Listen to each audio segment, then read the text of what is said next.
before conducting my 6 tests, I made a risk assessment to be aware of different potential hazards that could occur during these tests. These include slip, trips and falls, pulled muscle, COVID at the moment, dehydration, faulty equipment and physical well-being. And I assessed these and made some actions to put in place to minimise these risks. So slip, trips and falls, I would assess the ground before use and warn my client. For pulled muscles, I would ensure my client properly warms up before exercise and make sure I'm there with him when he warms up to help him if needs be. COVID, I need to ensure that the distance is kept between different people, and obviously social distancing, and sanitize any equipment used before and after the use of it. And obviously I would question my client's health the day before, just to be aware if he's had any contact with anyone or has had any symptoms. Dehydration, I would ensure that water is there constantly, just in case, and I remind my client to drink fluids throughout testing, between tests. Obviously, there could be faulty equipment, which would potentially become a risk and also give inaccurate results. So I'd have to test the equipment beforehand and then obviously stop the test if equipment is faulty. And finally, the physical well-being. So I have, through my consultation, I assess their general health to make sure the tests are appropriate and doesn't put the client into any danger. And obviously, some reasons to stop a test during a test would be if obviously if the client asks to, through the what we discussed during the consent section of the consultation. If the client has any injury or pains that aren't supposed to be there from tests. Dehydration, obviously, severe fatigue would be quite a high risk for the client. If there are any dangerous conditions like potentially weather or surfaces are dangerous, we'd have to stop the test. Pre-test health issues could be COVID, for example, or they could just be feeling very ill that day, and that would then come up during the test. Irregular heart rate during the test, or abnormal blood pressure. So anything dangerous to the client, particularly, or myself, we would have to stop the test because of that. And then obviously if something did happen during the test, for example, a slip, trip or fall, which it would be quite common, potentially, I'd fill out an accident form to summarise what happened and what happened to the client. So actually administrating the tests, these are photos from the tests, and I conducted results from this. So to look over these tests, the first test I conducted was the standing long jump test, and my performer's best result was 162 centimetres. Now, according to the normative data, this gave very poor, which is like, and this was the most reliable source of normative data I could find. So obviously this would then have to be an area to improve. But due to his age of 55, I believe it was, this could potentially be, normative data could potentially be different for a 55-year-old, but still would be an area we need to improve on.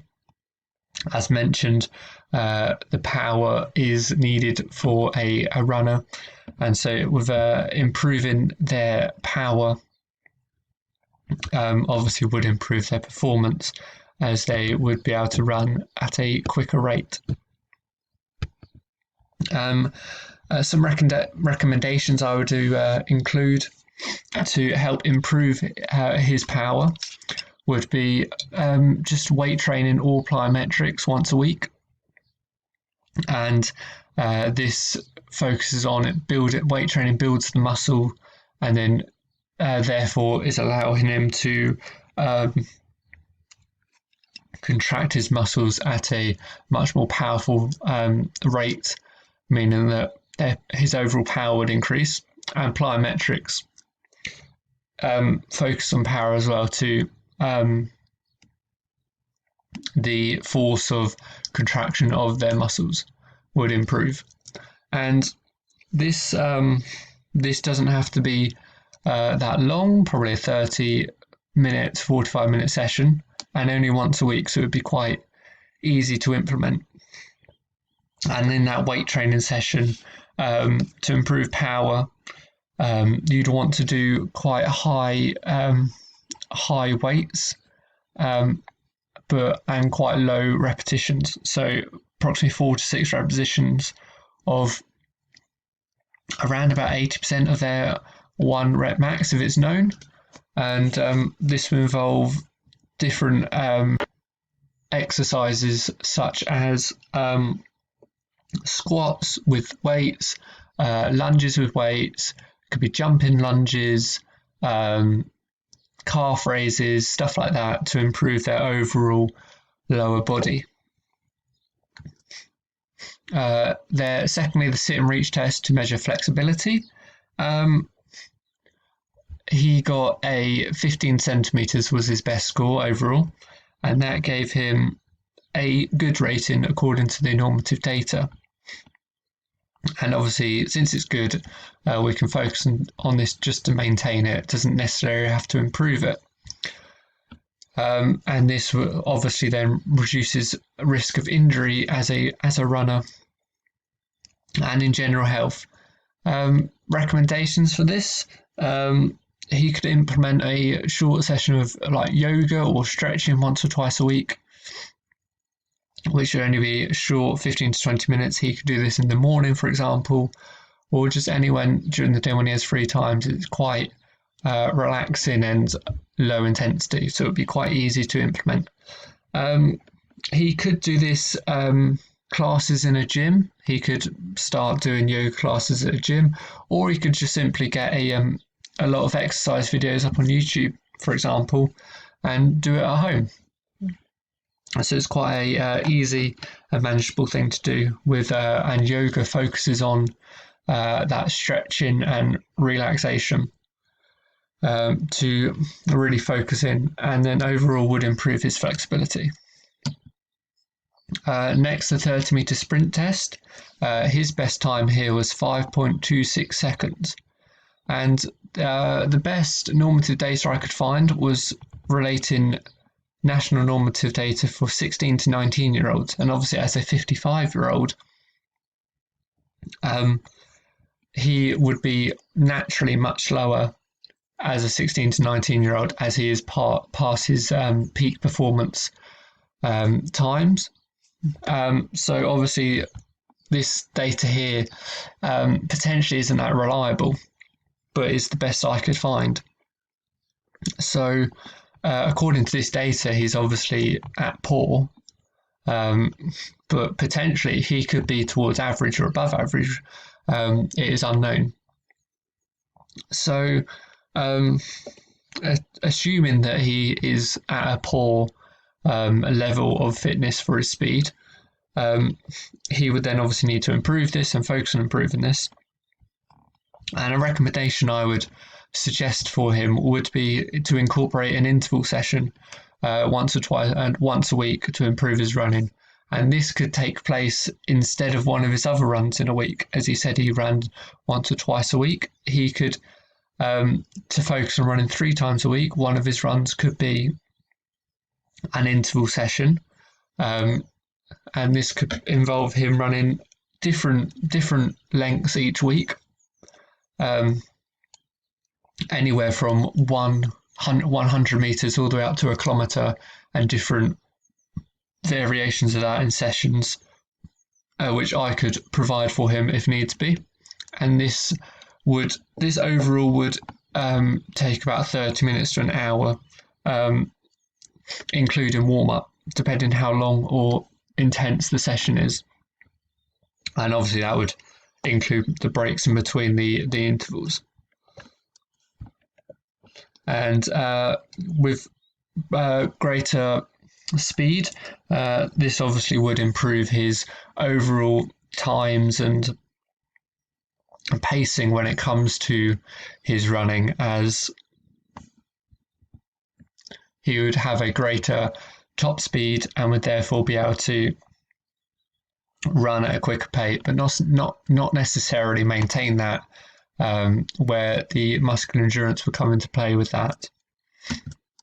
Now looking at muscular endurance with the wall sit test, his time was 35 seconds, 0.59, and this then placed him at below average compared to normative data. So obviously would need to be an area to improve. And through this, I suggest that he uses his weight training mentioned to improve his power, to improve his muscular endurance as well. But obviously, for power, he'd need to use a greater amount of weight and lower number of repetitions per set. But for muscular endurance, you have to use a lower weight but a higher number of repetitions per set. So approximately 8 to 10 repetitions per set. And for both of them would be about 3 sets for each exercise. And this could then incorporate with his power, focus on improving his power, as mentioned earlier, would just be a longer session, so probably would be about an hour total, focusing on both these two different things. Or he could decide to, instead of doing it once a week, he could try to do it twice a week. So once would be maybe plyometric training to improve his power, and the other time in the week would be his weight training to improve his muscular endurance, which would then be shorter sessions of approximately half an hour maybe.